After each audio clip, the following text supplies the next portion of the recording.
आज होता सूर्यग्रहणाचा दिवस आणि ते पाळायचे की नाही पाळायचे ह्याच कन्फ्युजनमध्ये मी तरी सकाळपासून होते. आता काही जण म्हणत होते भारतातून ते दिसणार नाहीये त्यामुळे नाही पाळलं तरी चालते, आणि काही जण म्हणत होते सूर्य तर सगळीकडे सेम असतो त्यामुळे पाळलं तर काय हरकत नाहीये. मी तरी म्हणलं असो, आता काही का असे ना, घराच्या बाहेर तर आपल्याला असंही पडायचं नाहीये आणि बाकी कामं तर माझी सकाळचीच आवरतात. छोटी मोठी काही राहिली होती तीच मी इकडे करून घेत होते. पहिल्यांदा तर मला दही लावायचं होतं आणि दही लावायच्या आधी म्हणलं साई काढून घ्यावी, नाही तर एकदा का दूध उकळलं की ते साई सगळी निघून जाते. आजची माझी रांगोळी बघा इतकी सुंदर वाटत होती ना, मलाच खूप आवडली.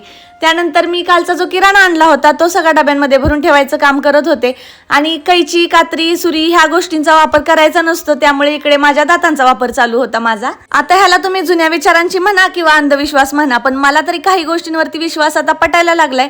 कारण आपल्या जेव्हा बाळाची गोष्ट येते ना तेव्हा त्याच्या हेल्थशिवाय ना आपल्याला पुढं काही दिसत नाही. आणि मला तरी एवढं वाटतं, मुलगा असो नाही तर मुलगी, काहीही झालं तरी ते फक्त हेल्दी व्हावं एवढीच माझी तरी इच्छा आहे. त्यामुळेच तर माझ्या बाळासाठी ज्या ज्या गोष्टी मला करणं शक्य आहे ना मी ते करतच राहणार आहे. आता यावर तुमचं काय मत आहे ना ते तुम्ही कॉमेंट्समध्ये नक्की सांगा.